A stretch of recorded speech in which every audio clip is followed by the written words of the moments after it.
All right, Addie and Ellie are going to join us for chapter 2. This one's Ellie. This one's Addie. They love story time, just like I'm sure you do. Okay, all was not right. Monday, August 19th. It was clear that 33-year-old Catherine Lemagry, was dying and dying horribly and painfully. Between agonized gasps and groans, she muttered that her stomach felt as if it were burning up. Every 10 minutes or so, her moaning would stop abruptly, and then she would vomit a foul black bile. Her husband, Peter, called in 2 neighborhood doctors to save his young wife. One was Dr. Hugh Hodge, whose own daughter had been carried off by the same fever just days before. Hodge had been an army surgeon during the Revolutionary War, and while stubborn and crusty in his ways, he was a respected physician. The other was Dr. John Falke, who was a fellow of Philadelphia's prestigious College of Physicians and a member of the Pennsylvania Hospital Board. Hodge and Falke did what they could for their patient. They gave her cold drinks of barley water and apple water to reduce the fever, and red wine with laudanum to help her with the rest. Her forehead, face, and arms were regularly washed with damp cloths. Nothing worked, and Catherine's conditions worsened. Her pulse slowed, her eyes grew bloodshot. Her skin took on the pale yellow color that gave the disease its name. More black vomit came forth, spewing. In desperation, the 2 physicians sent for their esteemed colleague, Dr. Benjamin Rush. Rush was 47 years old and so highly respected that he was often called in by colleagues when they were baffled by cases. His medical training had been extensive, consisting of 5 years of apprenticeship with the preeminent doctor of the United States, John Redmond. After he had gone to Europe to study under the most skilled surgeons and doctors in the Western world, he was passionate and outspoken in his beliefs, no matter what the subject. He opposed slavery, felt that alcohol and tobacco should be avoided, urged that the corporal punishment of children should be stopped, and thought that the best way to keep a democracy strong was by having universal education. Along with his beliefs went an unimaginable amount of energy. Despite a persistent cough and weak lungs that often left him gasping for air, he worked from early in the morning until late at night, writing letters and papers, visiting patients, reading the latest medical literature, or attending to any one of the number of institutions and charities that he belonged to. Hodge and Falke told Rush about Catherine's symptoms and what they had done to help her. There was nothing else much they could do, Rush said, after the 3 men left her bedchamber to discuss the case.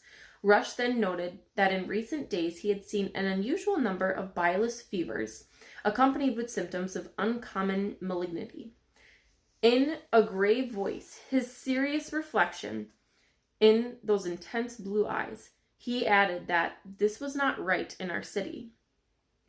The 2 other doctors agreed, and then all 3 recounted the symptoms that they had seen. A sickness began with chills, headache, and a painful aching in the back and arms and legs. A high fever developed, accompanied by constipation. This stage lasted around 3 days, and then the fever suddenly broke and the patient seemed to recover, but only for a few short hours. The next stage was a fever that shot up again. The skin and eyeballs turned yellow as red blood cells were destroyed, causing the bile pigment to accumulate in the body. Nose, gums, and intestine began bleeding, and the patient vomited stale black blood. Finally, the pulse grew weak, and the tongue turned a dry brown, and the victim became depressed, confused, and delirious. Rush noted another sign as well: tiny reddish eruptions in the skin.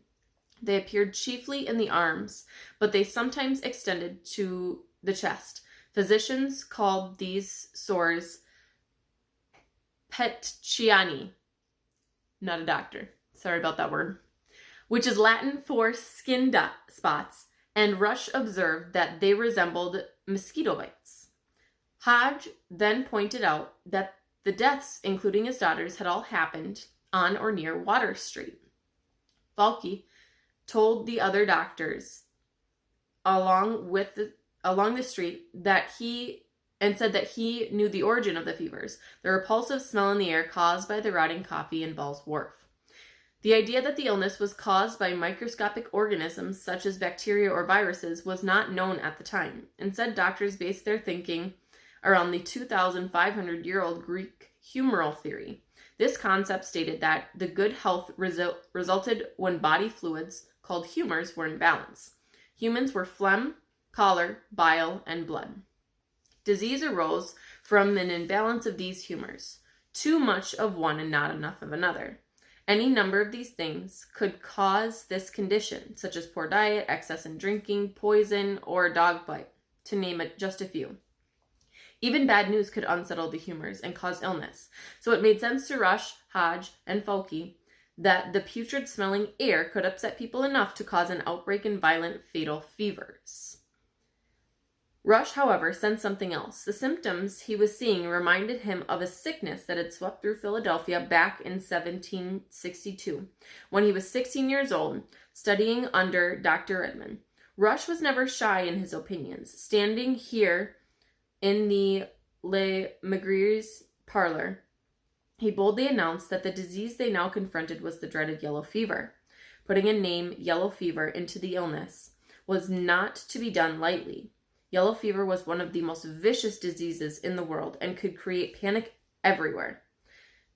And apparently, it appeared suddenly, savaged its victims' bodies, and then, because there was no absolute cure, killed at an alarming pace. While mortality rates for yellow fever varied widely, it was not unusual for it to kill 50% of those who had contracted it. What is more, the stench of the yellow fever's victims' bodily evacuations and breath, the odor from their soiled clothes and bed linens, and even the air that escaped from their sick room was believed by many to spread the disease with lightning speed. Rush had, in short, announced that Philadelphia was in the grip of a deadly and unstoppable plague. Hodge and Folke thought that they and their colleagues needed to see and discuss many more fever cases before putting a name to the disease, especially such a terrifying name. A mistake would disrupt the workings of the city for no reason.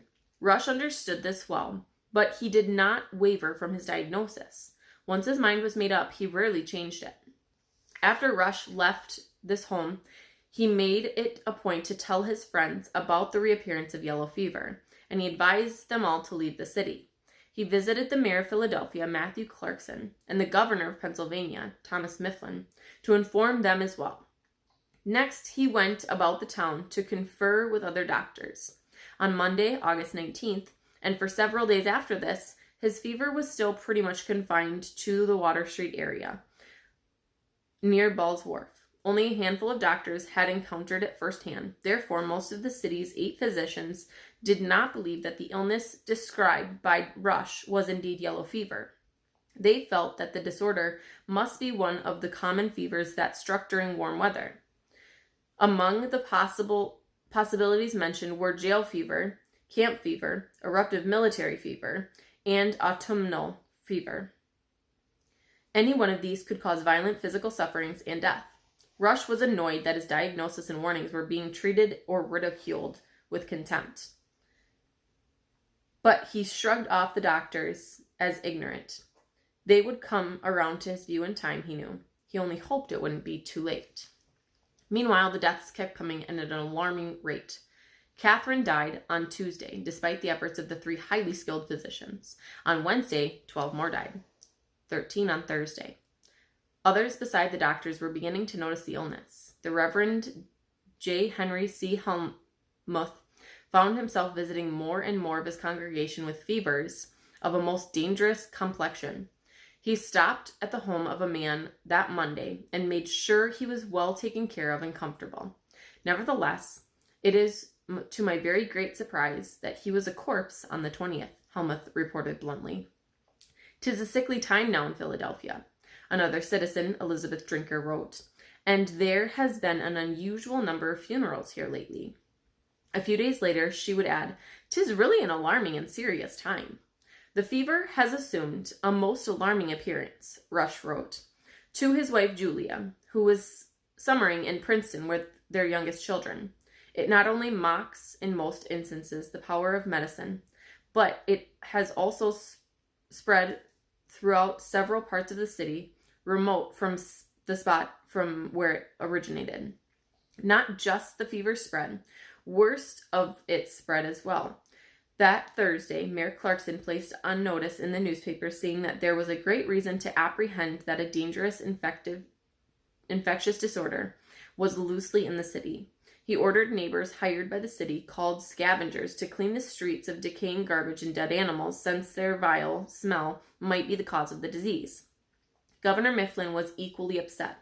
The state legislature was scheduled to assemble on Tuesday, August 27th, and he was to deliver a formal speech on the condition of Pennsylvania. Should this meeting be canceled, he wondered, if the fever really was so dangerous? And should he and his family leave the city? Then he asked the health officer of the port and the port physician to investigate the disorder and issue a report. Both the mayor and the governor wanted to confront and contain the diseases as quickly as possible. They also wanted to keep citizens of Philadelphia calm by showing that they were taking firm steps to deal with the problem. But it was already too late. Thursday's newspapers had been read by thousands of individuals. Those people spoke with neighbors and friends and business associates about the dangerous infective disorder. This group then spread the alarming news even further. The city's taverns buzzed with the talk of strange killing fevers, and as did the street markets and shops. Rain fell on Saturday, but it didn't stop the death carts from rumbling through the streets, carrying 17 more people to their graves. They are dying on our right and left, wrote 21-year-old Isaac Heston to his brother. We have it oppose us, in fact, all around us. Great are the number, called to the grave. Fear, it seemed, was spreading even faster than the disease. Sounds familiar, doesn't it?